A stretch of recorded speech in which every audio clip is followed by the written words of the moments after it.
Assalamualaikum warahmatullahi wabarakatuh.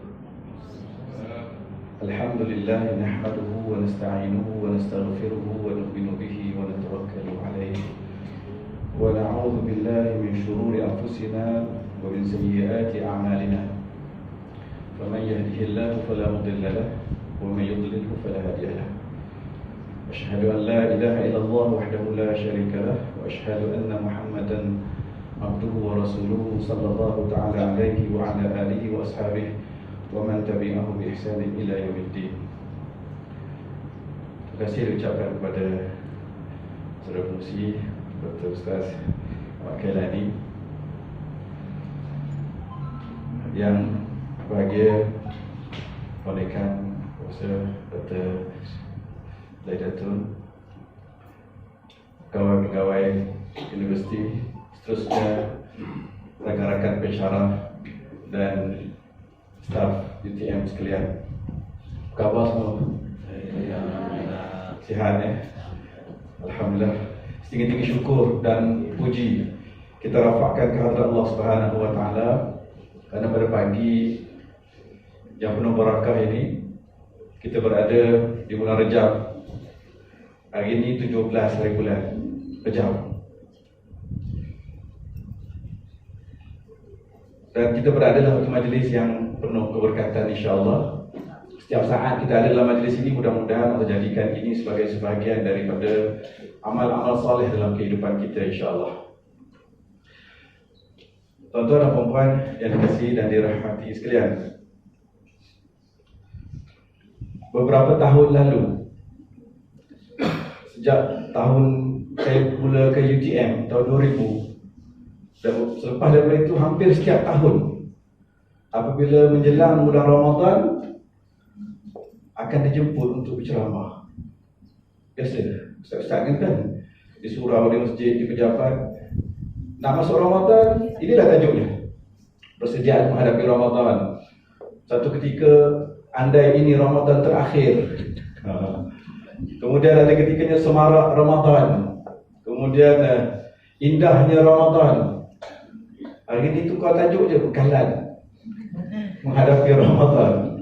Tahun depan tambah lagi bekal kan. Jadi berbicara soal Ramadan setiap tahun, itu satu perkara yang dilakukan oleh banyak pihak. Dan kita berbicara, dan saya rasa kalau nak ceramah apa malam pagi ni untuk sesuatu yang baru di peringkat orang agak hebat macam saudara-saudari, tuan-tuan perempuan ni, saya mikir panjang juga sebenarnya kan. Takkan dia recycle balik slide-slide yang lama kan. Kalau saya tanya kepada tuan-tuan, konten ceramah pada pagi ni berapa kali, tuan-tuan dan perempuan dah mungkin dah tahu sebahagian. Tapi oleh kerana kita ni manusia, ada sifat lupa, sifat lalai, maka pada pagi ini saya mengambil kesempatan untuk sama-sama mengingatkan diri saya dan juga mengingatkan sama-sama siapa yang mendengar pada pagi ini, untuk kita refresh, segarkan semula, perbaharui semula, dan tanamkan semangat dan motivasi kita untuk bertemu dengan Ramadan, untuk bersedia menghadapi Ramadan. Dan kita perlukan bekalan. Fatazawwadu, kata Allah, berbekallah kamu, wa khairuz zadi taqwa, dan sebaik-baik bekalan itu at-taqwa. Zad itu bahasa Arab.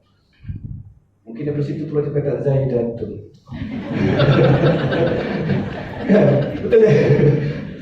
Zad itu bekalan. Bekalan dalam menghadapi Ramadan. Mudah-mudahan insya-Allah pada pagi ini saya akan bincangkan beberapa perkara yang boleh kita jadikan bekalan. Kekok juga saya duduk kat sini. Saya lebih suka kalau berjalan-jalan. Boleh? Jalan dengan ada mic kan? Lebih bagi aja.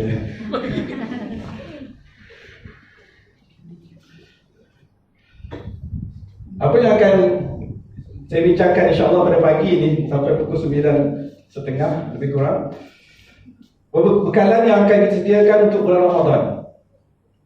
Masih ada sebulan setengah lagi untuk kita berdepan dengan Ramadan ini.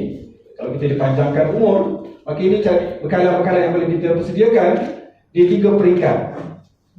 Peringkat pertama, peringkat individu. Peringkat kedua, peringkat keluarga. Dan yang ketiga, yang peringkat institusi. Kita tengok apa yang kita boleh lakukan di peringkat institusi sebagai satu institusi untuk kita buat persediaan menghadapi Ramadan pada kali ini. Mudah-mudahan Ramadan pada kali ini lebih baik daripada Ramadan yang lalu-lalu. Tapi kalau ditanya, kenapa perlu bekal? Kenapa perlu bekal untuk kita depan dengan Ramadan? Tuan-tuan dan puan-puan sekalian, Ramadan itu ibarat tetamu yang bakal datang mengunjungi kita setiap tahun. Dan tetamu ini bukan sebarang tetamu, tetapi tetamu yang sangat istimewa. Dia akan datang bertemu dengan kita setiap tahun, dan kita tak sabar nak menyambut kedatangan Ramadan ini. Jadi kita kena buat persediaan. Ibarat kalau ada tetamu datang ke rumah kita, tapi bukan sebarang tetamu yang sangat istimewa, tentulah kita akan persiapkan rumah kita untuk menyambut kedatangan tetamu tersebut. Dan kita susun balik kerusi, bersihkan rumah, wangikan rumah, sediakan perhiasan, sediakan makanan yang paling istimewa untuk menyambut ketibaan tetamu ini. Dan Ramadan merupakan tetamu yang paling istimewa yang akan mengunjungi kita tidak berapa lama lagi, dan kita perlu buat persiapan.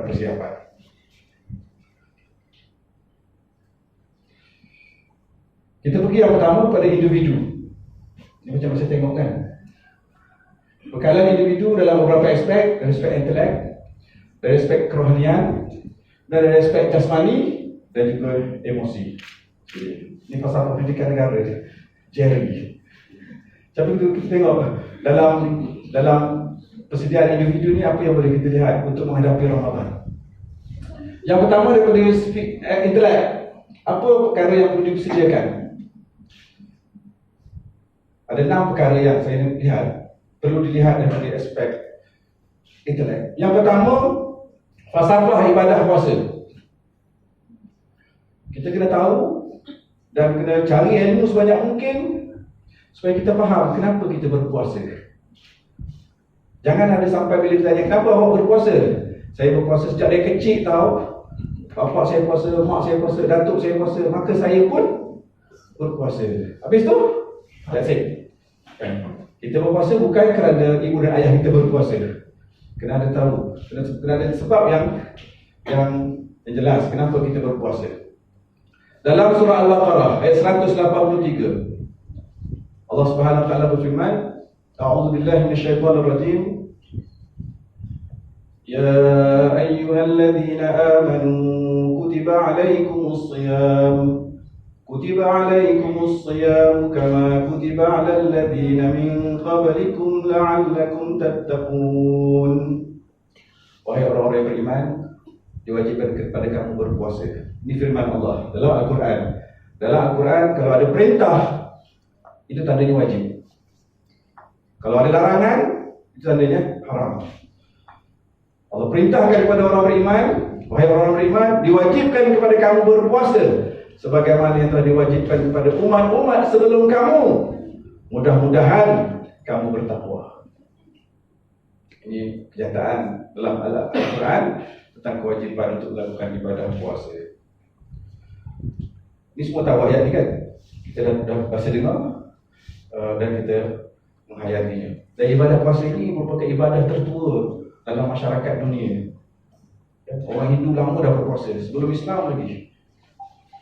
Dan dia mempunyai kesan yang besar dalam kehidupan. Puasa ini kita menahan diri daripada makan, minum dan perkara yang batalkan puasa ke terbit fajar sehingga tenggelam di matahari untuk maghrib. Menahan diri daripada makan. Saya teringat kisah, ini Imam Al-Ghazali sebut dalam kitab Ihya Ulumuddin, bahawa, ataupun saya tanya tuan-tuan lah, bagi macam interaktif sikit kan. Dah macam dalam kelas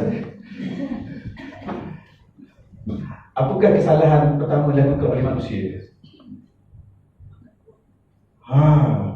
makan buah. Kesalahan pertama dilakukan oleh manusia, iaitu manusia pertama yang diciptakan oleh Allah Subhanahu Wa Taala, Nabi Adam alaihissalam, ialah makan. Imam Al-Ghazali sebut, makan itu menjadi petunjuk bagi anak cucu dan generasi Adam. Betapa bahayanya makan, betapa besarnya akibat daripada makan. Itu petunjuk kepada anak cucu Adam. Kesalahan yang pertama, makan.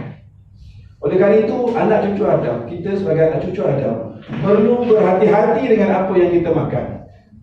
Dan di bulan Ramadan ini melatih kita untuk kita berpuasa, menahan diri daripada makan.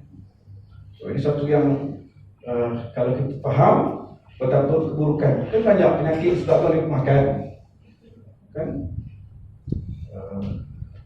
Perut kita sakit sebab makan. Badan kita tak sihat sebab banyak makan. Jadi makan banyaklah, dan keburukan-keburukan lain yang dilakukan oleh perut yang kenyang akan melakukan banyak kerosakan pada badan kita. So kita tahu kenapa kita berpuasa. Dari segi falsafahnya, konsepnya, kenapa kita perlu berpuasa. Apakah kebaikan-kebaikan yang ada pada ibadah puasa tersebut. Selepas kita faham kenapa kita berpuasa, bahawa ini adalah tanggungjawab daripada Allah, kewajipan yang ditunaikan, kewajipan yang perlu ditunaikan sebagai orang Islam, dan dia merupakan rukun Islam. Rukun Islam yang keberapa? Rukun Islam yang ke? Yang keempat. Minta maaf dalam macam kelas saya. Rukun Islam yang keempat, ya. Selepas kita mengucapkan kalimah syahadah, kita menunaikan salat 5 waktu, kita mengeluarkan zakat, dan yang keempat kita menunaikan ibadah puasa, dan yang kelima ibadah haji bagi orang yang mampu. Selepas kita faham, yang keduanya fiqh puasa. Intelek yang kedua ialah tentang ilmu tentang ibadah puasa itu secara fiqh, hukum hakam je. Apa rukun puasa? Kena ni mulakan je balik ni. Rukun puasa ada berapa?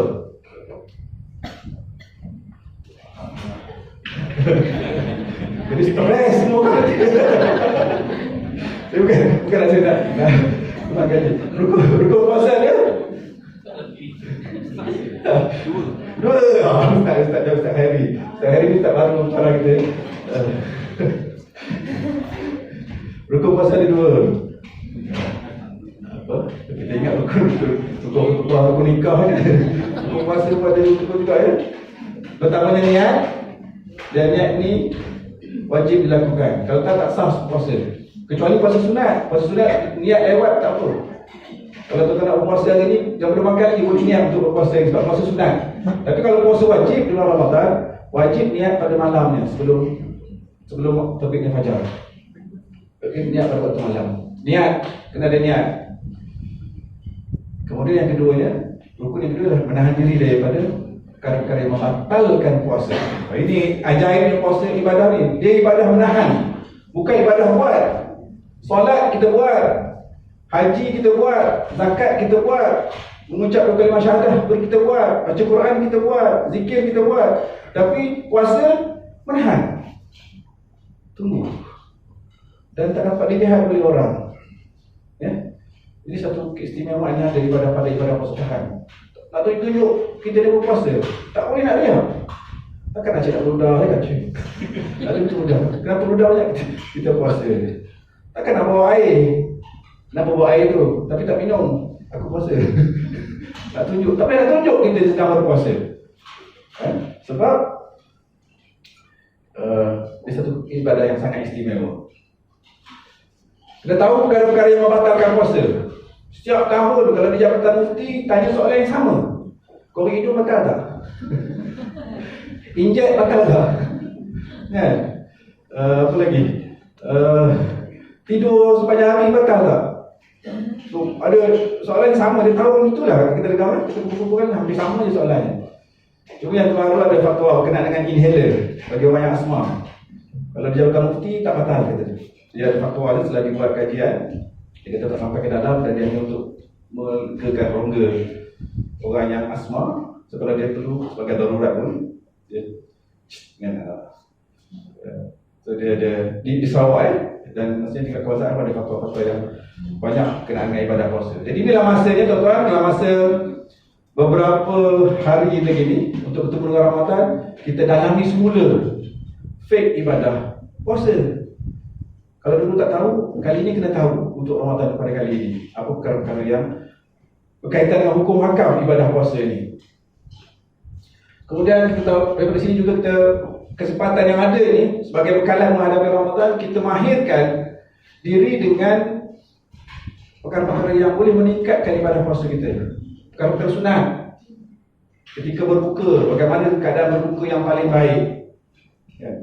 Apa makanan yang sesuai untuk kita berbuka? Ya. Ini asyik kita bersama malam, tidak malam kan? Kita petang. Sekali-sekali boleh kan? Tapi jangan tiap-tiap hari. Dan kalau makan, jangan makan terlalu banyak kan? Batal atau rosak hikmah ibadah puasa kalau kita berbuka dengan makanan yang terlalu banyak. Dan kita puasa nak lapangkan, kosongkan perut. Setelah kita kosongkan perut kita sekosong-kosongnya, supaya kita isi sebanyak-banyaknya di waktu berbuka puasa. Batal atau rosak hikmah ibadah puasa yang disarankan. Kemudian waktu bersahur, ini ambil kesempatan ni, saya maksudkan ambil kesempatan masa yang ada ni untuk sampai Ramadan yang beberapa hari lagi ni, untuk kita kaji dan mendalami secara individu. Berilah kalau ada duit lebih, belilah buku kitab yang berkaitan dengan ibadah puasa, fiqh yang berkaitan ni, apa yang boleh kita lakukan. Dulu saya ada kitab ni tapi dah tak ada dah sekarang ni, Buyutuna fi Ramadan. Ini buku ni kita cetak tahun 2022, hasil terjemahan saya dan juga Ustaz Aklani yang terlibat, Ustaz Abdul Rahman Hamzah dan Siti Nurlina. Ini waktu mula masuk ke TM dulu, antara yang diterbitkan buku Rumah Kami di Bulan Ramadan. So kita akan suasana bagaimana bulan Ramadan itu sepatutnya kita lakukan. Yang ketiga, bekalan yang ketiga ialah kelebihan Ramadan. Kelebihan yang ada dalam bulan Ramadan. Kena tahu apa itu Ramadan yang Nabi anggap sebagai Sayyidus Syuhur, penghulu segala hari. Bulan yang tidak ada bandingnya dari segi keistimewaannya. Kedatangan bulan Ramadan itu Allah menganugerahkan 1001 macam kebaikan. Kena yakin dan sedar itulah kebaikan yang ada. Bulan yang di mana Allah ampunkan dosa. Tuan-tuan, kalau di bulan Ramadan Allah tak ampunkan dosa kita, ni bulan yang mulia ni, bulan mana lagi Allah yang lebih baik daripada bulan Ramadan untuk Allah mengampunkan dosa? Rahmah rajulin. Nabi kata, celakalah seorang laki-laki, seorang manusia, dakhala ala Ramadan wa tamma Ramadan wa lam yughfar lahu. Celakalah, celaka tu kasar sangat begini kan? Tak bernasib baiklah. Malanglah seseorang yang masuk bulan Ramadan, dapat sampai bertemu dengan Ramadan, kemudian Ramadan berakhir, tetapi masih ada saki baki dosa lagi. Orang ni malang. Sepatutnya keluar daripada Ramadan tak ada dosa. Sebab bulan pengampunan. Allah janji Allah akan ampun dosa, kan?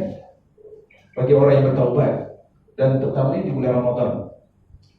Itu adalah dinamakan Idul Fitri, kembali kepada fitrah, kan? Yang tak ada dosa. Kita ambil kesempatan ini. Kemudian kita yakin bulan Ramadan ni kelebihan banyak. Kalau saya tanya setiap orang ni, apa kelebihan yang ada dalam bulan Ramadan, tak boleh habis semua orang ni, tapi kelebihan masih banyak lagi yang belum disebut, kan? Allah mengampunkan dosa, amalan dilipat gandakan. Amalan sunat dapat pahala wajib, amalan fardu, amalan wajib digandakan 70 kali ganda. Subhanallah. Kalau lipat gandakan amalan, buat satu dapat berkali-kali ganda. Semayang, baca Quran, Allah gandakan pahala. Bersedekah. Malam itu juga adalah Lailatul Qadar yang dicari. Ramadan juga ada syaitan dibelenggu, pintu syurga dibuka. Subhanallah. Ada banyak lagi, sebagainya banyak. Dan perlu kita pada ambil kesempatan ini untuk kita menghayati kelebihan-kelebihan Ramadan untuk kita garap pada tahun ini. Kalau kita dipanjangkan umur, dan bertemu dengan Ramadan. Seterusnya, bekalan intelek yang keempat ialah fadilat puasa. Kelebihan ibadah puasa itu sendiri, kita berpuasa, menahan diri daripada makan dan minum itu punyai suatu kelebihan dan hikmah yang luar biasa yang tidak ada pada ibadah-ibadah lain. Sehingga Nabi SAW mengatakan, As-siyam miftahul ibadah. Puasa itu anak kunci kepada ibadah yang lain. Itu sebab bila orang berpuasa, dia mudah untuk baca Quran. Terbuka baginya kemudahan untuk baca Quran. Orang yang berpuasa, ringan tangannya untuk bersedekah, membelanjakan, dapat infak. Orang yang berpuasa mudah untuk buat tarawih malam sampai 20 rakaat. Kalau juga bulan di luar bulan Ramadan kan, apa lepas makan malam balik awal kan. Jadi kemudian pintu syurga dibuka, doa dimakbulkan. Ini kelebihan ni.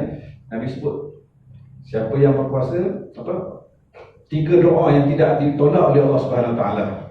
Orang bermusafir, sehingga orang yang sedang bermusafir, doa orang yang berpuasa sehingga dia berbuka, dan doa kedua ibu dan bapa.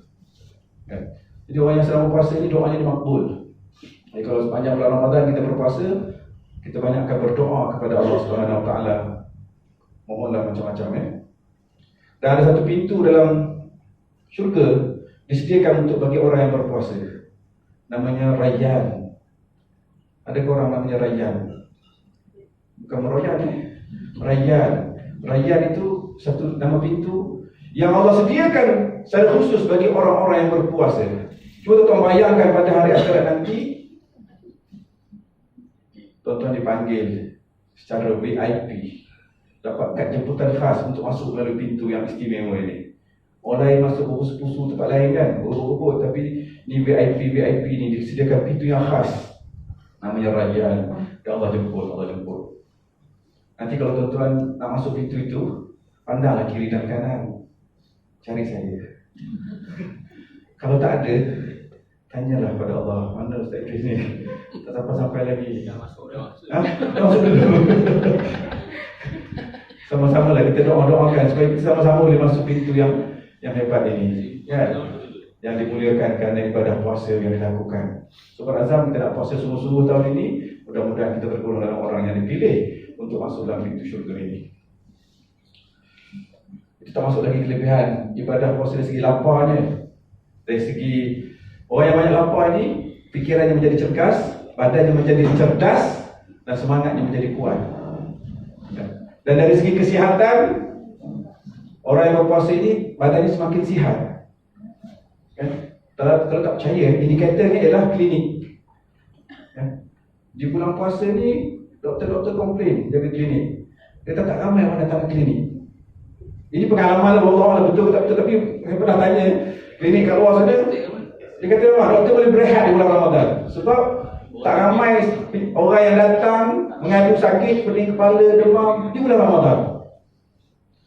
Tapi lepas Ramadan, masuk Syawal, doktor kena buat overtime. Kan? Sebab boleh makan macam-macam tanpa dikawal, maka bertambah.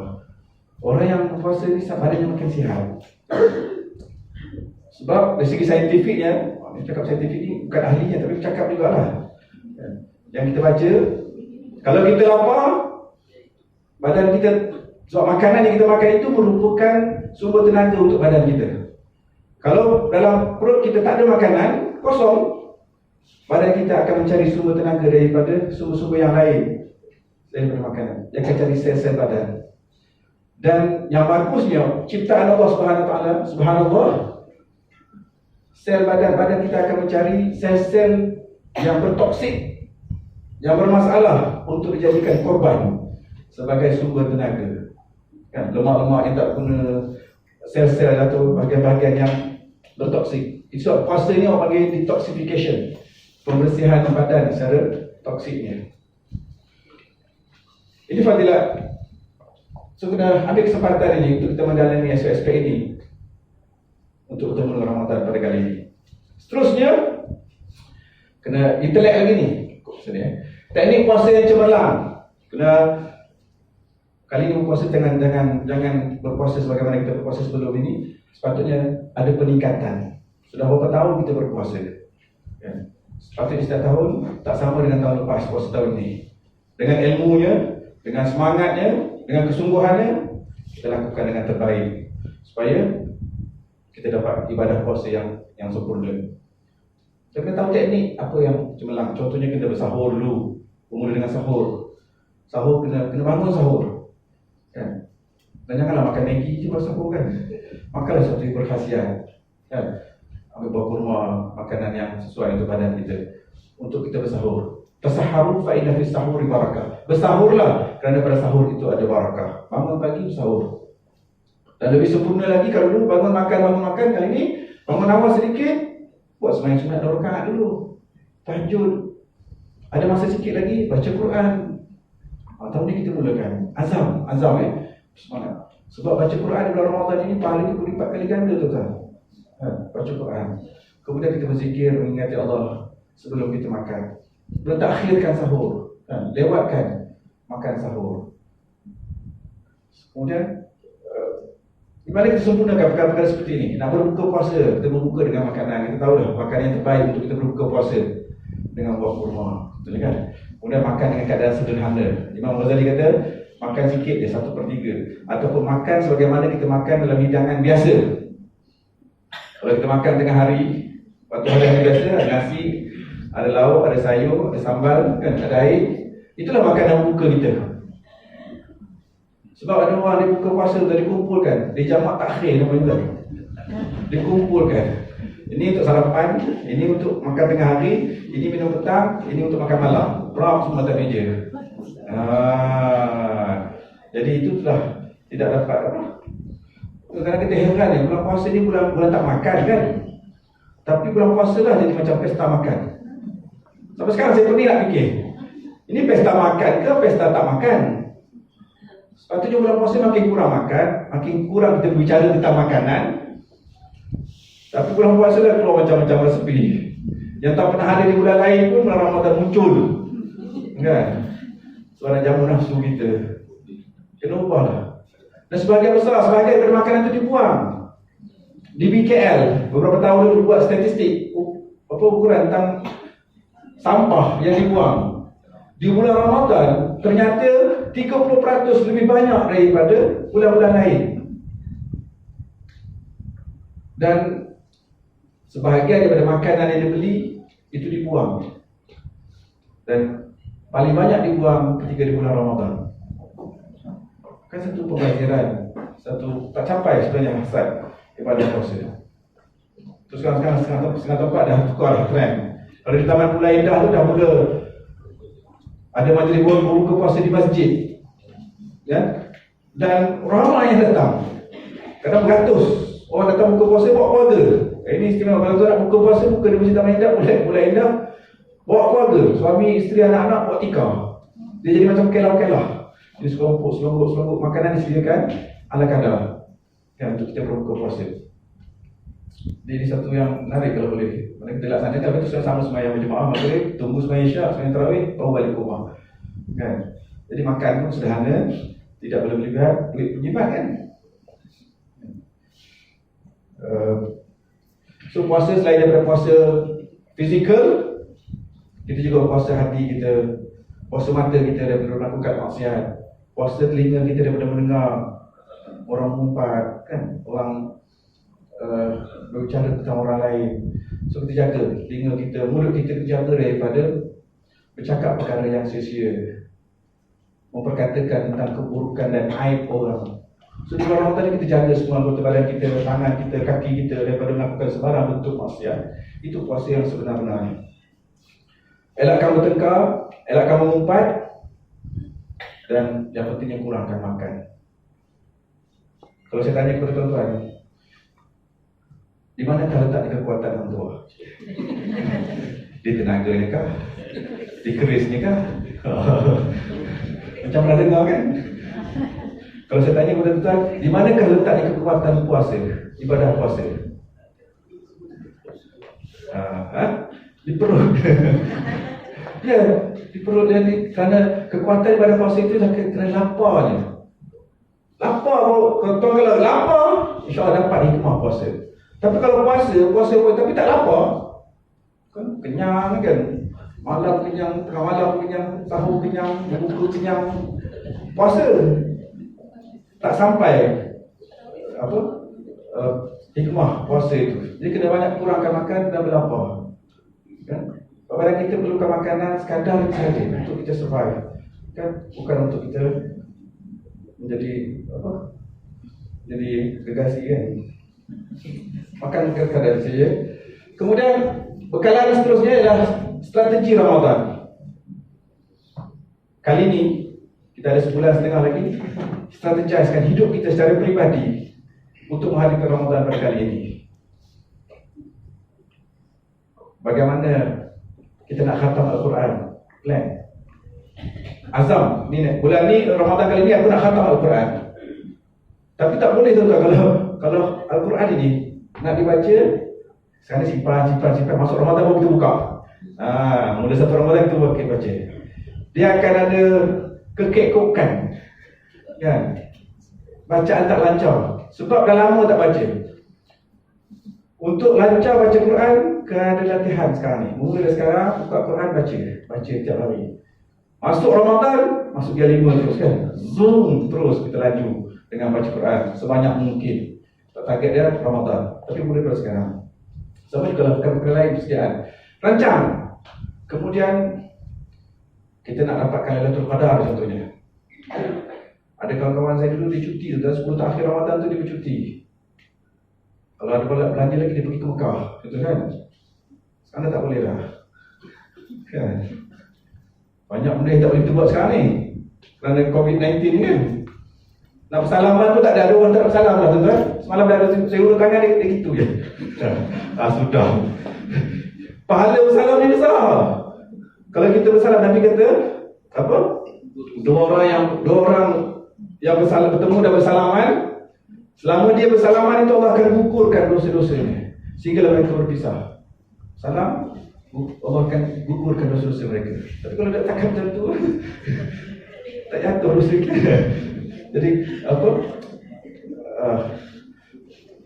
Allah tarik nikmat sekejap kan. Lepas tu tak boleh nak pergi ke Mekah kan. Strategi lah bagaimana untuk kita dapatkan Lailatul Qadar. Fikir. Kalau ada tugasan-tugasan yang belum selesaikan supaya bulan Ramadan nanti kita ada kelapangan waktu untuk mencari. Ini kena strategi. Infak di bulan Ramadan bagaimana? Kena ada tabung. Sediakan tabung secara individu untuk memudahkan kita berinfak. So ringkasannya ni ada internet ada 6. Falsafah pada puasa, fake puasa, kelebihan Ramadan, fadilat puasa, teknik puasa yang cemerlang dan strategi Ramadan. Itu intelek. Kita ada artikel lagi. Persediaan rohani yang kedua. Saya suka cakap soal ini sebab sangat rapat dengan kehidupan kita seharian kita. Bagaimana untuk menghadapi Ramadan ini perlu ada persediaan dalaman. Kan? Tadi intelek, mana kita kena tahu secara ilmiah perkara-perkara asas untuk kita sempurnakan. Kerana ibadat kalau tak ada ilmu tak sempurna. Jadi kita mengkaji. Tapi dalaman ni, kerohanian ni perlu kita sempurnakan. Kita buat persediaan. Jaga hati kita, jaga dalaman kita. Apa yang perlu kita buat? Ni dalam masa sebulan setengah lagi ni untuk mendengar Ramadan. Yang pertama, banyakkan taubat.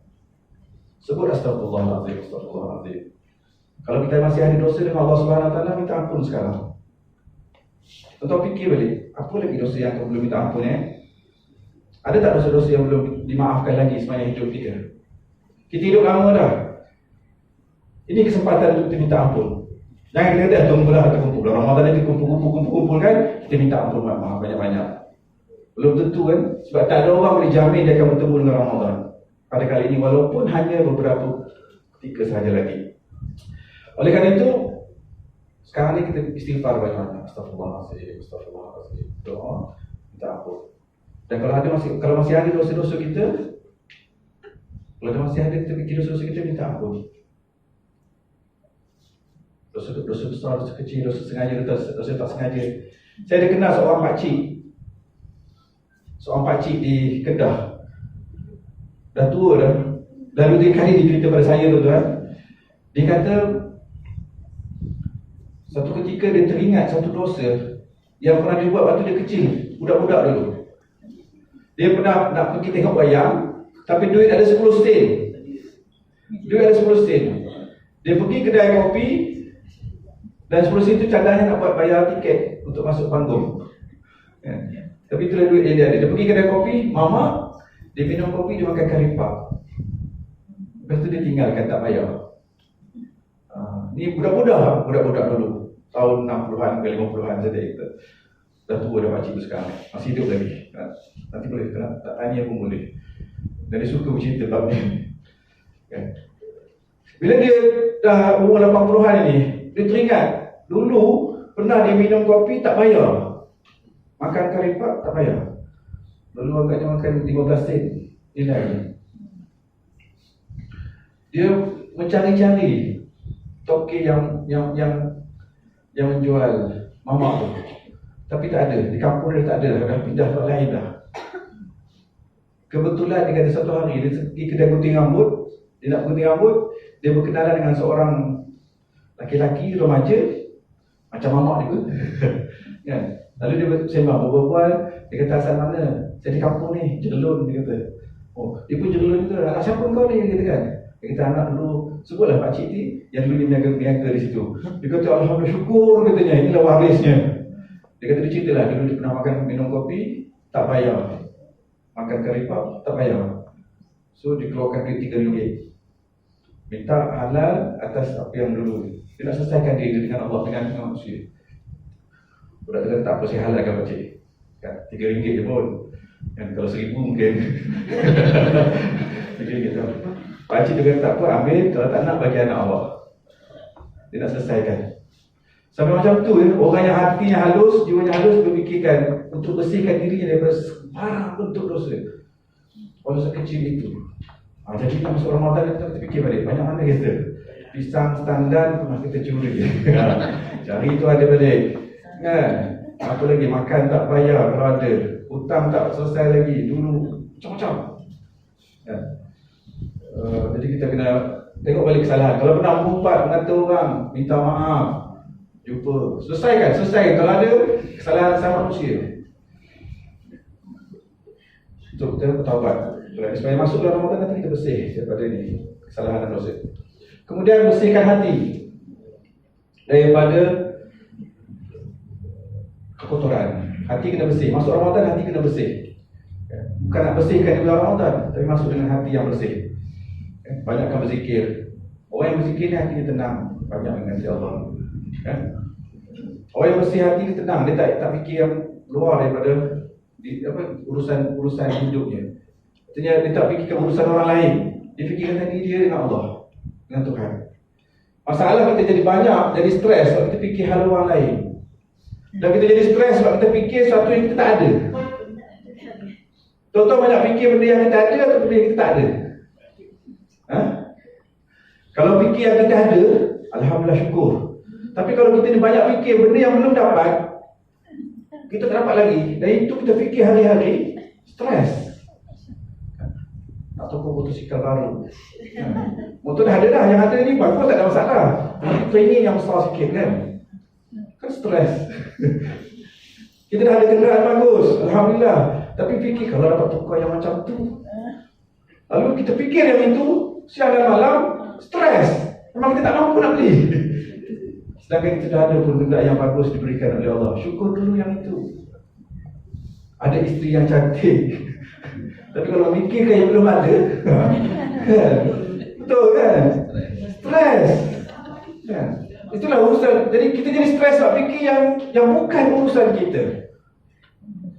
Cuba fikir urusan kita, urusan hidup kita. Dan fikirkan apa yang Allah bagi pada kita. Tenang. Alhamdulillah aku ada motosikal. Orang lain tak ada. Kan? Orang lain ada basikal. Alhamdulillah aku ada kenderaan, kereta. Alhamdulillah. Ada orang lain tak ada kenderaan, ada motosikal aja. Kan? Syukur dengan alhamdulillah kita ada rumah yang Allah berikan. Nikmat rumah kita ni. Alhamdulillah syukur. Tapi kalau kita berangan rumah banglo Sedangkan kita mampu punya rumah biasa, sakit kepala kita kan, stres. Itu tanda-tanda hati kita masih ada kekotoran dalam hati kita. Jadi ubati jiwa yang ini, hati kita supaya kita jadi hati yang bersih. Jangan memikirkan luar daripada yang lain, tapi fikir banyakkan tentang diri kita. Kan? Kemudian banyakkan berpuasa sunat. Banyakkan berpuasa sunat. Kan? Untuk kesediaan menghadapi Ramadan. Kalau nak puasa sunat, kita sekarang ada di bulan Rajab. Dan Nabi paling banyak berpuasa selain di bulan Ramadan. Aisyah kata di bulan Syaban, bulan depan. Kan Aisyah kata, aku tengok Nabi paling banyak berpuasa di bulan Syaban sebagai puasa sunat. Sebanyakkan puasa sunat di bulan Syaban. Isnin Khamis paling kurang di bulan Syaban. Kan? Atau puasa sebanyak mungkin di bulan Syaban sebagai mengikut jejak langkah Nabi SAW. So ni sedikit calculation saya hari-hari yang ada untuk kita ibadah puasakan di bulan inilah, dan di bulan Syaban nanti. And then upgrade solat, tingkatkan kualiti solat kita supaya jadi lebih khusyuk lagi. Sembahyang yang khusyuk nanti dapat kita manfaatkan untuk bulan Ramadan.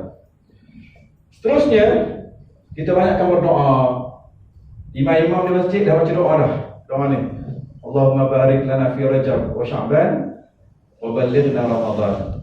Ya Allah, berkati kami di bulan Rajab, berkati kami di bulan Sya'ban, dan temukan kami dengan Ramadan. Tuan-tuan dah berdoa belum? Dah Alhamdulillah, doa sungguh-sungguh. Sebab tak ada siapa boleh jamin. Apa wabak Covid ni kan? Tak ada siapa boleh jamin. Saya tak boleh jamin, tuan-tuan tak boleh jamin kita akan bertemu dengan Ramadan pada kali ini.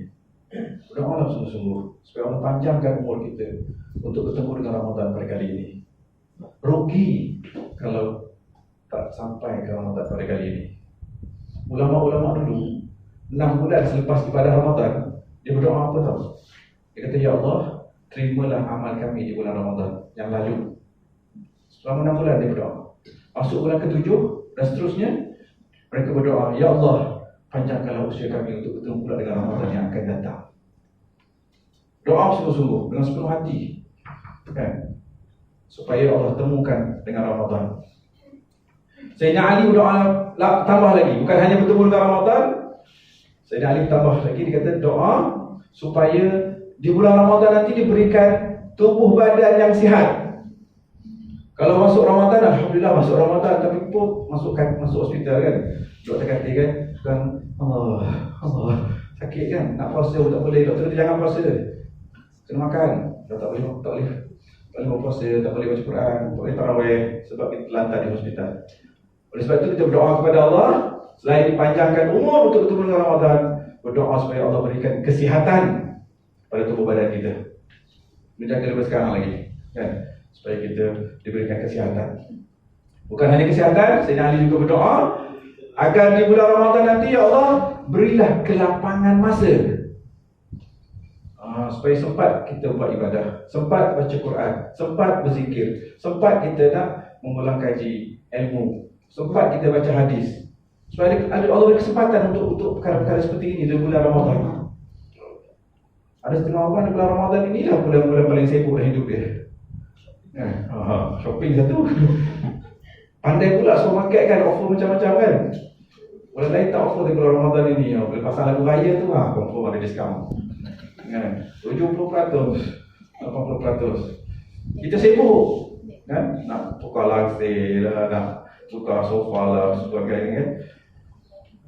Kalau boleh doa pada Allah agar Allah beri kelapangan kan, supaya kita sempat beribadah di bulan Ramadan.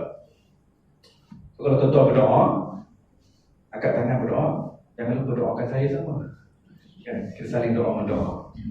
Satu rahsia tuan-tuan ya, rahsia tidak ada rahsia pun. Apa? Manda'a, ni sebut satu hadis, manda'a li akhihi bi zahril ghaib, faqala al-malak amin walaka bimithlihi. Sesiapa yang mendoakan untuk saudaranya di belakangnya, artinya mendoakan untuk kawan kita tapi kawan kita tak tahu, kita doakan untuk dia, yang mengaminkan doa kita itu malaikat. Amin kata malaikat. Dan malaikat doa pula untuk kita, walaka bimithlihi, kamu dapat apa yang kamu doakan untuk dia. Jadi kalau kita doakan untuk orang lain kebaikan, malaikat doakan kebaikan untuk kita. Kita doakan rakan kita ini kesihatan, malaikat doakan kesihatan untuk kita. Kita doakan kawan kita mudah naik pangkat, malaikat doakan kita naik pangkat, kalau dah naik pangkat. Kalau kita doakan kawan-kawan kita, kita doakan kebaikan, kejayaan untuk anak-anak kawan kita, bagilah kejayaan anak. Malaikat doakan kejayaan untuk anak-anak kita. Boleh laksanakan sekarang. Boleh doa untuk saya, doa untuk orang lain kan. Sama-sama tolong doa. Saya doakan itu semua. Depan tak boleh, doa belakang. Dia tak tahu. Kalau kamu tak boleh, kita, you know tadi I doakan untuk you. Itu batal rakyat kata tadi kan. Tak ikut syarat, tak cukup syarat kan. So berdoa untuk agar dipanjangkan usia turun Ramadan, agar kita dijauhkan daripada musibah-musibah, jangkit dan sebagainya. Kemudian banyakkan persediaan segi Al-Quran. Banyak baca Quran. Sekarang kita baca Quran. Kena kalau tak ada Quran yang bagus, kena cari sekarang. Apa Quran yang bagus? Saya suka kalau Quran tu besar. Yang besar tu saya suka sebab mata dah kabun. Kan? Dan kita rasa setiap baris nampak jelas kan. Ada orang suka yang kecil, masing-masing dengan keselesaan masing-masing kan. Jadi pilih Quran yang bagus untuk kita selesa untuk melakukan ibadah. Sebab kita nak baca banyak Al-Quran di bulan Ramadan. Kalau belum ada yang belum pandai baca Quran, sempat lagi nak belajar. Sekarang macam-macam kaedah ada untuk mahir baca Quran. Bagi yang sudah mahir baca Quran, betulkan pula tajwidnya, bacaannya, perbaiki lagi. Bagi yang sudah bagus baca Quran, lancar bacaannya, cuba pula kali ini tingkatkan untuk memahami makna-maknanya. Oh, ini maknanya begini, ini maknanya begini, perintah Allah begini. Kalau yang sudah mula bertadabbur, fahamkan lagi untuk kita cuba laksanakan Al-Quran dalam hidup kita. Oh, kalau macam ni, buatnya begini. So, banyak baca Quran.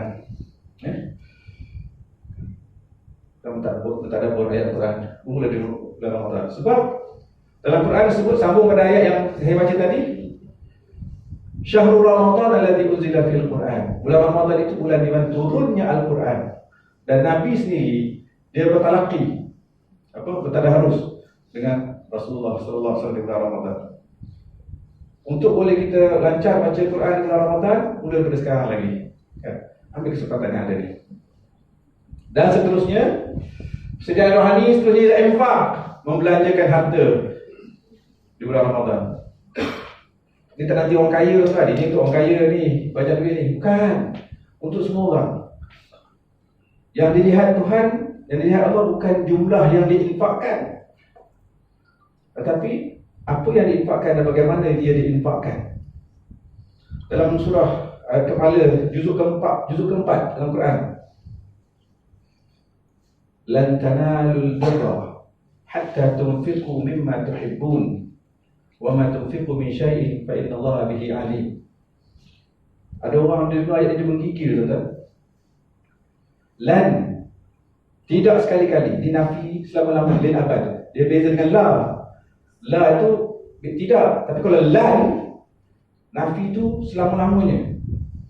Allah kata tidak akan sekali-kali tanah kamu mencapai kebaikan hatta tunfiqu, sehinggalah kamu menginfakkan mimma tuhibbun, daripada apa-apa yang kamu sayangi. Tuan-tuan kalau nak belanja, sedekah yang tuan-tuan sayang. Kan? Susah macam tu kan. Apa yang kita sayang tuan-tuan? Macam-macam. Sahabat Nabi Abu Talha, dia dengar ayat ini, antara yang dia paling sayang apa tuan-tuan? Ada di kebun depan masjid Nabi. Kebun kurma depan masjid Nabi. Dia dengar ayat ni, dia terus jumpa Nabi, ya Rasulullah, ini kebun aku ni, aku nak infakkan sebab ayat ini. Nabi kata, tunggu dulu. Kan, kamu bagikan kebun ini kepada kerabatmu. Lalu berbalik dia bagi anak saudara dia, pakcik dia kan, pamannya, dia bagikan kebun tu. Terus dengar ayat, terus buat. Sayyidina Umar Al-Khattab dengar ayat ini, dia balik rumah, dia ambil anak panah. Ada 100 anak panah yang dia dapat di Khaybar. Jadi sayang anak panah tu. Kan? Satu mungkin disayang anak panah tu, antara yang dia sayang. Dia bawa pada Rasulullah, ya Rasulullah, aku nak infakkan anak panah ini fisabilillah. Rasulullah kata, tunggu dulu. Gunakan nanti anak panah ni untuk kegunaannya lah, tengok perang. Sayyidina Umar ni pahlawan. Rasulullah minta Sayyidina Umar simpan dulu dan Kita sedang menggunakan anak panah itu pada masa akan datang. Jadi kita dengar ayat ini, kita infak apa tuan? Fikir balik apa yang sayang kita. Sayang rumah. Nanti kalau ada tabung dekat masjid, seluruh poket, keluar RM50. Alamak, RM50 dah pula kan? Agak-agak nak sedekah ke tak? Sayang tu. Masuk balik lah kan? Masuk balik tengok ada sekeping lagi dalam ni. Keluar berlipat je. 10. Agak-agak yang 10 ke yang 50? 10. Belum sedekah lagi, orang masuk buka lipatan tu ada RM1. Agak-agak yang RM1 ke yang 10 ke yang 50 ni. Kita tenung-tenung sendirilah. Kita ni di peringkat mana? Kan? Saya macam tu tuan juga lah. Kan? Doa ni, ya Allah syukur Firdaus, ya Allah syukur paling tinggi, ya Allah syukur Firdaus. Tapi infaknya yang paling murah, kan? Untuk kita sampai ke tahap itu. Infak. Jadi untuk ada orang tuan, untuk infak ni dia siap tabung siap. Ni dah, ni tengah ni siap buat tabung. Ini tabung untuk infak Ramadan. Dia masukkan RM1, RM2, RM2 kan. So nanti bulan Ramadan dia boleh infakkan. Dia bagi orang miskin, orang susah. Dia bagi jamuan untuk orang buka puasa. Ni semua tahu ganjaran yang besar Allah berikan bagi orang yang memberi makan pada orang untuk berbuka puasa. Kalau di Mekah tuan, ni pelik juga ya, orang Arab ni. Orang bagi air kurma kan. Sama-sama duduk tu dia bagi air kurma. Masing-masing kau ada air, ada kurma. Tapi dia tukar. Dia kata kau ambil air aku, yang itu bagi air kat dia. Kan? Sebab budaya nak bagi makanan pada orang lain. Tu dia berbuka dengan air dia, kita berbuka dengan air dia. Kan? Jadi macam tu pun boleh ke? Macam tu sekali. Mereka budaya betul, budaya. Jadi kita kalau boleh laksanakan budaya itu, alhamdulillah, syukur. Tapi kena ada barang lah. Kan? Untuk kita infakkan. Kemudian jauhi maksiat. Mula daripada hari ini kita kena kurangkan maksiat. Kalau ada pelan-pelan kita kurangkan, taubat, berhenti. Kita jaga. Sebab kita nak jaga mata kita, telinga kita, mulut kita daripada sebarang maksiat di bulan Ramadan nanti ini. Kita nak capai tahap khusus puasa yang paling tinggi mengikut Imam Al-Ghazali. Ini persediaan rohani. Daripada apa yang sebut tadi, tiba-tiba saya terbaca satu, kalau boleh tunjuk ni tuan-tuan ya, outliers, Malcolm Gladwell. Ada satu rule disebut 10,000 hours rule. Saya dengar kot ni kan, peraturan 10,000 jam. Kalau nak jadi cemerlang seperti yang main bola tu, Messi, kan pemain terbaik dunia dalam bola sepak. Bukan overnight, bukan satu malam je dia jadi. Dia jadi hasil daripada latihan yang bertubi-tubi. Dan syarat dia kena sampai 10,000 jam. 10,000 jam baru jadi hebat. Dalam tu disebut Beatles kan, yang main muzik tu, mereka jadi hebat sebab latihannya 8 jam setiap hari. Saya tengok Lee Chong Wei kan main badminton. Dah pandai dah main kan, tapi dia berlatih berjam-jam juga sehari. Kadang-kadang dia latih bola dekat net itu je. Sebakul tangkis kan, itu je bola dekat net tu. Dah habis bakul, tukar bakul lain pula. Itu je.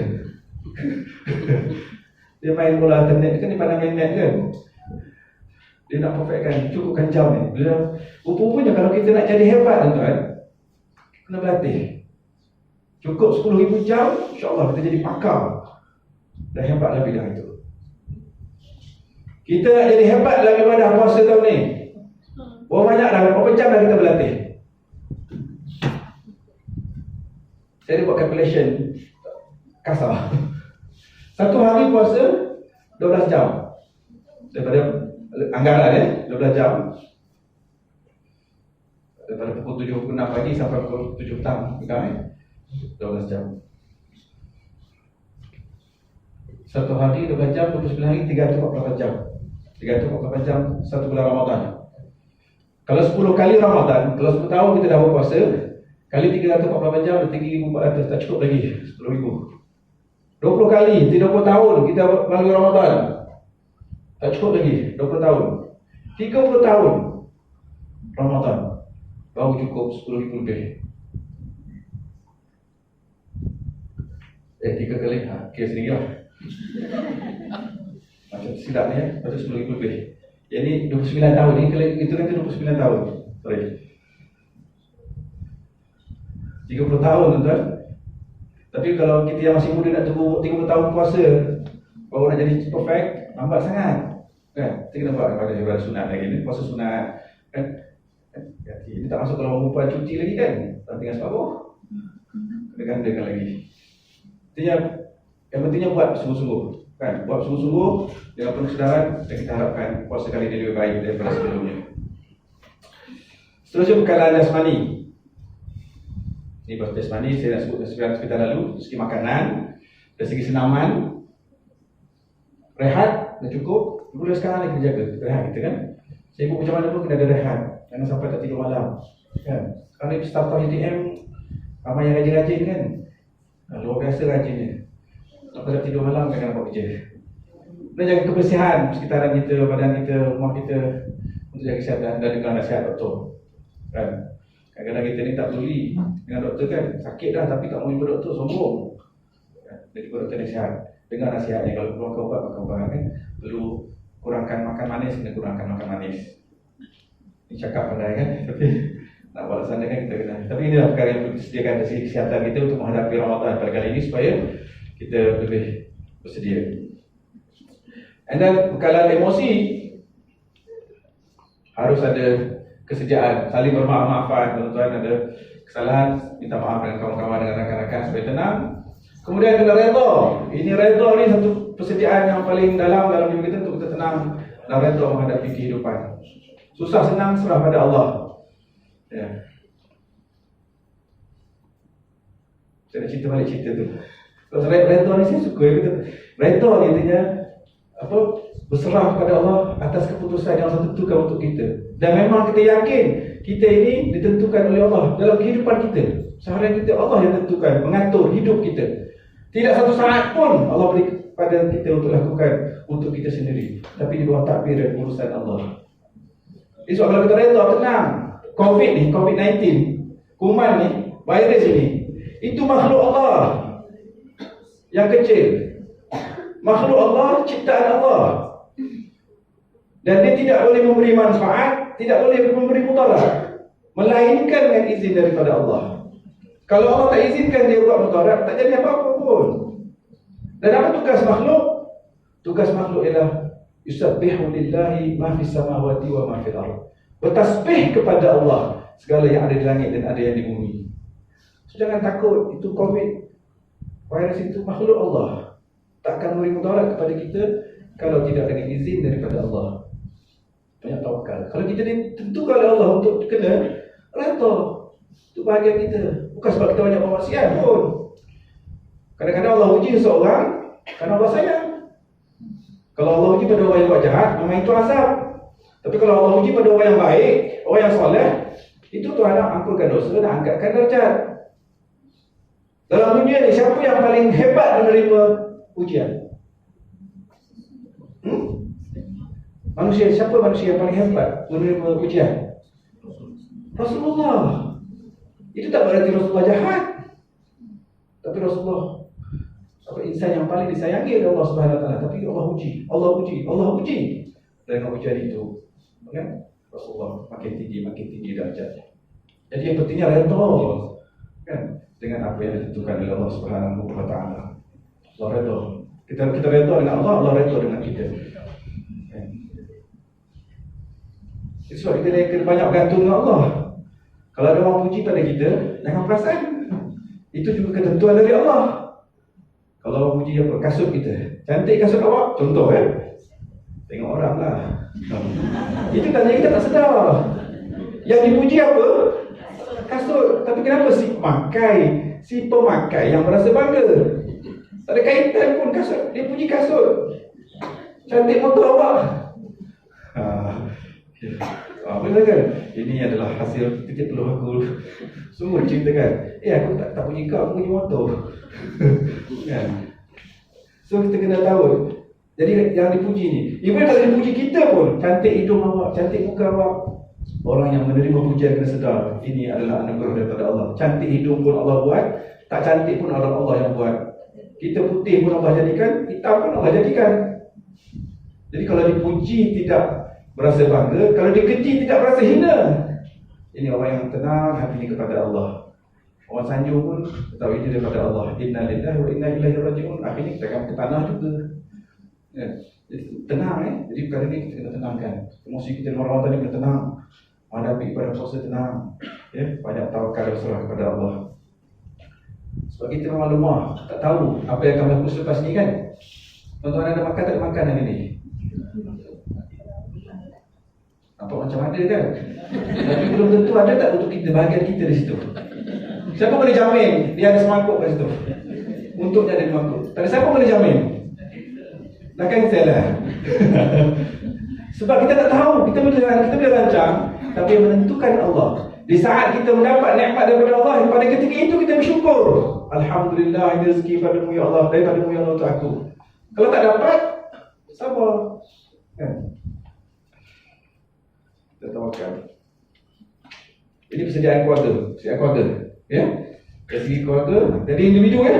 Jadi dalam keluarga kena rancang program dalam Ramadan untuk keluarga kita. Dah rancang, jangan masuk Ramadan begitu tak tahu apa ya. Satu keluarga bincang mesyuarat, kita nak Ramadan pada kali nak buat apa? Apa program-program yang kita nak buat? Kita nak buka puasa di mana? Apa menu buka puasa kita? Ya. Rancang, kita nak tarawih di mana? Buat dalam program keluarga, kita ada mesyuarat dalam keluarga tu. Mudah-mudahan ada berkatnya. Kemudian dalam keluarga kita pun ada orang kaji tentang ibadah puasa. Dengan anak-anak kita kumpul, bagi anak-anak, mari kita bincang. Ni perkara-perkara yang membatalkan puasa 1, 2, 3, 4, 5 kan. Kemudian wujudkan suasana Islami dalam keluarga. Kalau selama ni banyak muzik, kita kurangkan, tukar dengan Al-Quran. Selalu dengar apa? Tengok drama, tukar ceramah pula kan. Suasana yang Islami kan dalam keluarga kita supaya bersedia. Kemudian hiasi rumah. Gantung belon. Tukar susunan perabot saya katakan.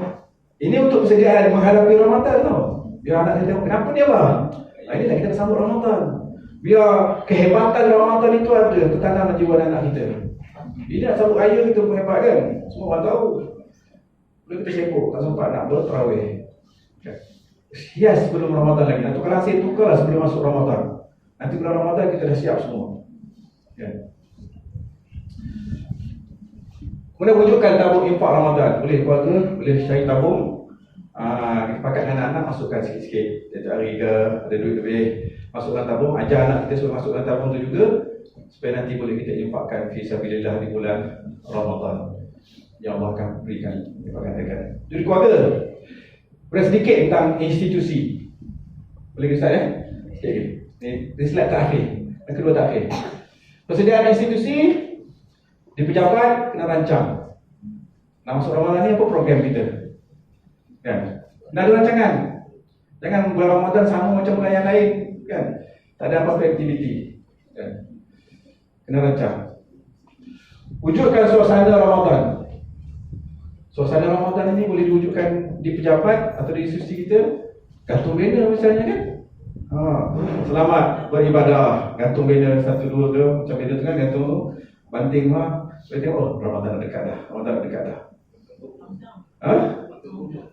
Gantung kurma. Promosi kurma pada kebajikan.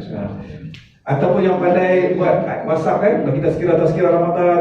Sebelum masuk Ramadan ni mulakan, semuakan supaya masyarakat dalam pejabat kita aware, ada conscious tentang kita dekat dengan Ramadan ni. Perlu ada persediaan. Jadi semangat itu Kemudian wujudkan, rancang kumpulan-kumpulan tadarus Al-Quran untuk baca Al-Quran. Kita ada banyak waktu, maka macam waktu tengah hari biasa kita dimakan. Ini tak ada makan. Ambil kesempatan yang singkat, buat kita baca sama-sama baca Quran. Sikit-sikit tak apa. Kan mulakan baca Quran. Buat kumpulan-kumpulan tadarus dalam bulan Ramadan. Kemudian ada tazkirah berkala misalnya.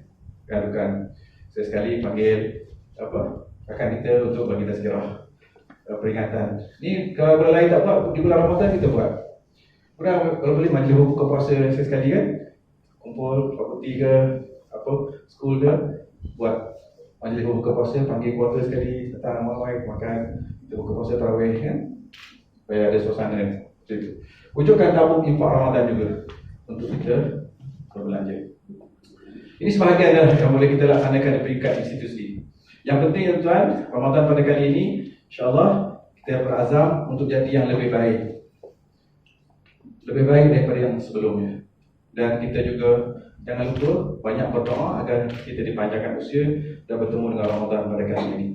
Wallahualam, itulah sebahagian daripada bekalan yang boleh kita buat untuk kita berdepan menghadapi Ramadan pada kali ini.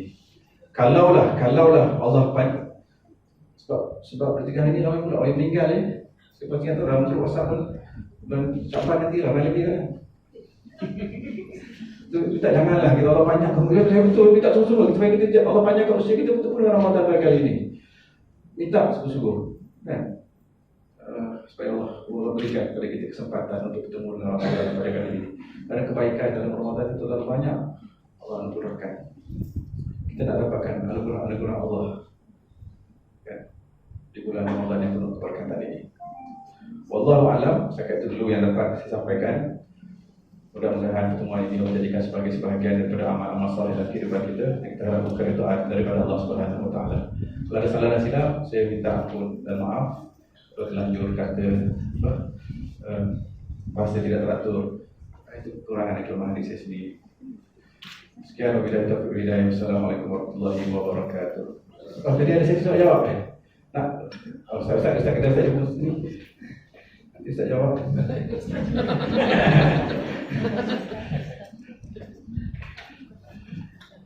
Okey.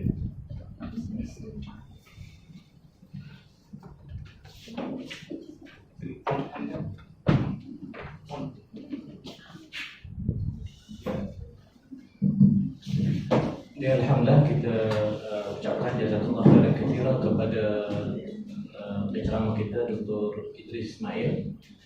Kita ada juga membutuhkan sedikit masa mengenai soal jawab. Mungkin ada tuan-tuan yang hadir sini nak bertanya kepada penceramah kita, mungkin rasa rugi kita berjumpa dengan seorang ustaz yang banyak pengalaman setiap Ramadan ini, dan kita daripada ramai-ramai kita pilih dia untuk sampaikan ilmu kepada kita pada pagi ini. Jadi saya buka masa untuk 10 minit sebab nanti ada sesi doa lagi dan ada jamuan saya buka. Ada jamuan jadi itu pun kita nak habiskan dalam masa sampai pukul 10 saja sebab kita tugas kita bekerja lah. Okay, saya persilakan untuk direct terus kepada di 10 minit untuk soalan dan jawapan. Silakan. Siapa nak mula dulu?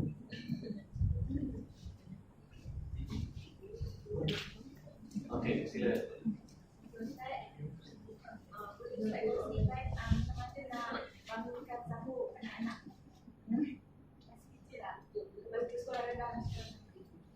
Jadi kita kumpul soalan ini cara bagaimana nak menunjukkan anak-anak untuk bangun sahur. Okay, ada lagi soalan. Kita kumpulkan soalan 3 soalan Jadi yang pertama 2 lagi. Wakil staf muslimin ada daripada muslimat tadi. Ada. Kata ada siapa-siapa lah. Muslimat pun okey, pak yang hadir dalam muslimat. Okey. Sila yang kedua. Ya.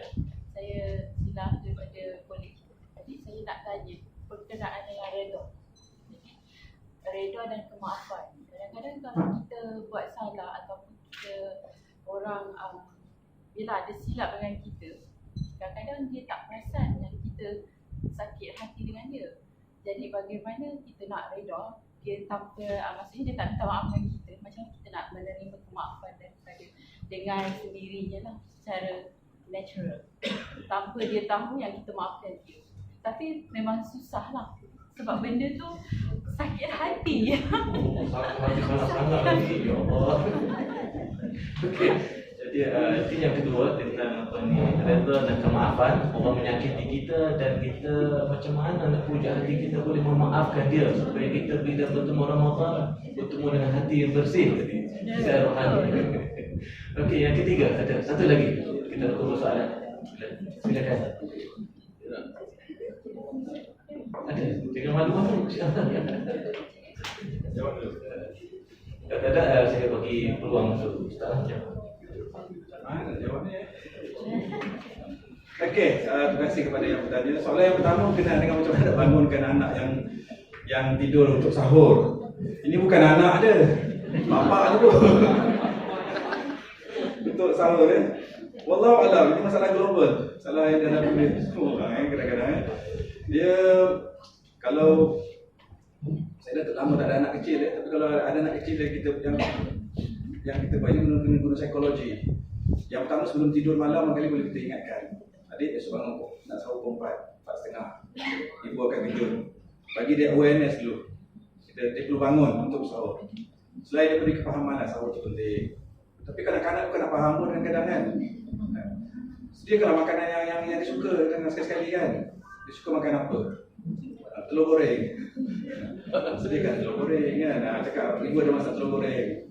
Kadang-kadang kanak-kanak ni dia kena bagi semangat tau. Kalau dia semangat dia sendiri akan buat. Saya pernah waktu kecil, saya ingat saya lah masa sekolah rendah, saya bangun pagi. Biasanya memang lewat bangun kan. Tapi boleh bangun pagi awal satu pagi tu sebab ada rombongan nak pergi ke Kemahiran Highland. Dan kena bertolak pukul 4 pagi. Cikgu kata pukul 4 pagi bas bertolak sebab nak sampai sana awal. Pukul 3 dia dah bangun. Bangun tak payah ibu kejut, tak payah ayah kejut. Kan? Sebab semangat kita nak pergi ke Kemahiran Highland. Kalau semangat-semangat seperti itu boleh kita tanamkan pada anak kita tentang ibadah puasa, pelan-pelan lah kan? Bapaknya pun kan tanamkan semangat, insyaAllah dia boleh bangun secara dalaman. Ataupun ini dalam khusus parenting yang saya pernah ikut, dia kata antara teknik juga untuk kejutkan anak kan, bagi berita mengejutkan. Kadang-kadang kan, abang tahu tak malam tadi JDT kalah. Oh kan, baru bangun ni kan. Kalah dia jadi contoh lah kan. Jadi dia terus tak boleh tidur lepas tu. Itu selain daripada kita kena dengan pujuk dengan baik lah kan. Kadang tengah makan pejam mata lagi kan.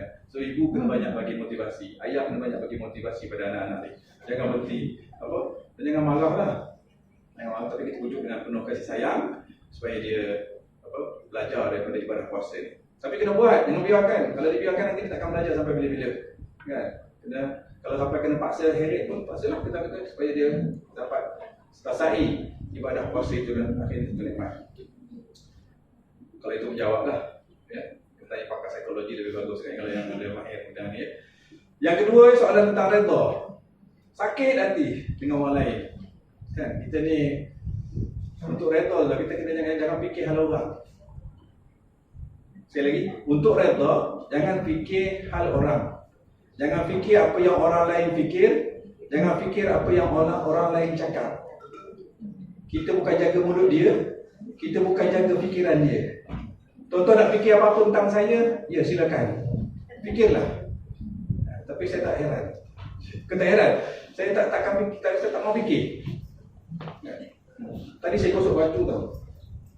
Tapi baju ni macam kedut kan? Tak perasan. Tak perasan apa tapi bukan orang tengok. Ustaz baju kedut tu. Tadi saya terlintas. Tapi kenapa aku nak fikir yang orang lain fikir tentang saya?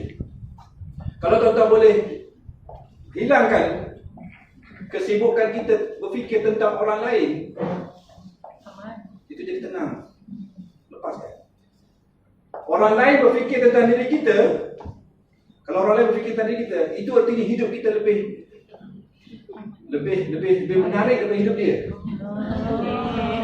Orang lain bercakap tentang kita, artinya hidup dia tak ada apa yang menarik, tapi dia bercakap tentang kita. Syukur pada Allah. Dia cakap tentang pakaian saya, cakap tentang sokok saya. Alhamdulillah, mana hidup kita lebih menarik. Ini jadi bahan bualan. Kalau orang fikir kejahatan pada diri kita, dia cakap, engkau ni apa keburukan yang daripada kita? Contohnya, ada jerawat, contoh ada jerawat kan? Contoh, ini contoh ya, bukan betul. Kalau kata jerawat engkau tu,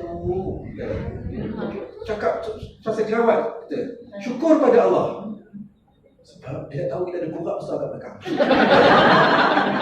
Artinya, syukur itu sahaja yang dia tahu. Maksudnya kalau orang cakap tentang aib diri kita, syukur. Kerana aib itu sahaja yang dia tahu. Sedangkan kita ni banyak lagi aib. Tuan-tuan kalau tahu aib saya tak boleh duduk sini. Muncul tuan-tuan tak tahu. Dan kalau tuan-tuan cakap satu tentang aib saya, alhamdulillah syukur, hanya itu yang dia tahu. Dia tak tahu yang ini, tak tahu yang ini, tak tahu yang ini. Allah tutup aib kita selama mana kita tutup aib orang lain. So jangan fikir pasal orang lain dah. Selain kita fikir, kalau kita pakai teropong tuan-tuan, teropong tengok jauh kan. Kali ni bengkok ke teropong tu, tengok hati kita. Setiap kali kita tengok cakap pasal orang, dia cakap pasal aku. Tengok hati kita. Di mana hati kita. Jangan sampai kita bercakap. Kalau kita tengok orang lain bergaduh, jangan kita masuk dalam gaduh tu. Tapi kita jadi penyelesai. Ya? Kalau kita tengok orang bermasalah dalam kehidupannya, jangan kita masuk dalam masalah dia. Tapi kita jadikan apa? Yang baik jadikan teladan, yang buruk jadikan sempadan. Kita ini sempadan kita. Dia buat buruk, ni sempadan. Aku tak mau buruk macam dia. Orang mengumpat aku, ini sempadan. Tak mau aku jadi macam dia mengumpat orang lain. So kalau kita bermula berfikir tentang diri kita, dan saya nak tambah sikit boleh saya? Boleh ke? Tak habis lah? Boleh. Sikit lagi. Saya nak sebut satu lagi kisah yang mungkin kisah ni boleh menyebabkan kita boleh faham. Sesuatu yang berlaku itu adalah kebaikan daripada Allah. Tidak akan berlaku sesuatu pada diri kita melainkan itu adalah aturan daripada Allah. Dan kalau itu aturan daripada Allah, tidak ada yang lebih baik daripada yang itu. It's the best. Disebut dalam satu kisah, ini kisah pendek. Ada seorang menteri, dia ucapan mulutnya apa tahu? Khair insyaAllah. Khairul azmi. Khair insyaAllah. Khair insyaAllah. Apa maksud khair? Baik insyaAllah. Menteri ni sebut itu je. Sebut sekali tu, khair insyaAllah. Ini kita selalu sebut khair insyaAllah. Menteri ni ucap apa-apa yang menimpa dia sebut khair insyaAllah. Satu hari raja tempat dia memerintah, sultan tempat dia memerintah tu terputus tangan, jari terputus. Dia beritahu pada menteri, tangan aku dah putus ni, tangan benta dah putus. Apa jawabnya tuan? Khair insyaAllah. Murka si sultan. Tangan benta putus, kau kata bagus. Dipenjarakan si menteri. Dimasukkan dalam penjara. Bila masuk dalam penjara, apa jawab si menteri? Khair insyaAllah. Bagus dia kata. Sultan ni makin pening kepala. Selepas beberapa ketika, sultan ni pergi berburu. Sultan pergi berburu, sultan bawa orang-orang kan pergi berburu. Akhirnya sesat dalam hutan dan ditangkap oleh satu kaum dalam hutan ni. Satu masyarakat dalam kaum asli ditangkap sultan dengan pengikut-pengikutnya dan mereka ini dijadikan sembahan. Punya makhluk kaum ini menyembah sesuatu dan dibagi kesembahan. Seorang-seorang dipotong kepala, disembelih. Sampai giliran sultan ini untuk dikorbankan, tapi dia scan dulu. Cek tengok tangannya pudung. Sami dia kata tak boleh korban ni, tak cukup syarat.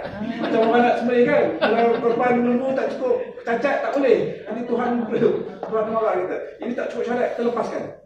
Lalu sultan tu selamat, dia lepaskan. Akhirnya kembali dia kepada menteri. Betul lah dia kata, pada dia cakap pada menteri, betul lah katanya. Tangan kudung ni lah menyelamatkan aku, dia kata. Tak ada sembelih. Tapi tangan kudung ni aku selamat. Yang kau masuk penjara ni apa hal? Apa baiknya? Apa jawab menteri itu? Dia kata, kalau saya tak masuk penjara, tentulah saya akan ikut sekali berburu. Dan kalau saya ditangkap, tentulah saya juga akan terkorban. Khair tak? Khair insyaAllah. Jadi setiap apa yang berlaku tu, dia cakap kepada kita, khair insyaAllah, baik insyaAllah. Ini ketentuan daripada Allah, kita kata, dan jangan fikir dah. Jangan sampai kita sakit hati. Kadang kita sakit hati sebab fikir benda yang tak ada. Andaian-andaian lagi bahaya. Kan? Dia ni suka kat aku, ada seorang kat aku, dia ni aku cakap kat aku. Itu semua tak usah fikirlah. Tapi kita fikir, ingat Allah. Cara dia tuan-tuan, sebut nama Allah banyak-banyak. Subhanallah, subhanallah, subhanallah, la ilaha illallah, la ilaha illallah. Lupa yang lain. Kalau kita ada fikir, lintasan fikir lain, subhanallah, subhanallah, subhanallah, alhamdulillah, zikir. pegang tasbih, kalau perlu pegang tasbih, pegang batin dan tak tak kan. Kalau perlu untuk ikat hati kita ingat kepada Allah, jangan ingat yang lain. InsyaAllah hati jadi tenang dan hati tak sakit lagi. Wallahu a'lam. Okey, tadi saya buka untuk 3 soalan tapi masa kita minta maaf lah jadi kita ni masa cukup jawapan agak detail daripada ustaz kita. Jadi untuk sesi sebelum kita tutup majlis kita ini dan ada sedikit hidangan makanan katanya, kita minta sekali lagi ustaz tampil untuk membacakan doa kita bersyukur.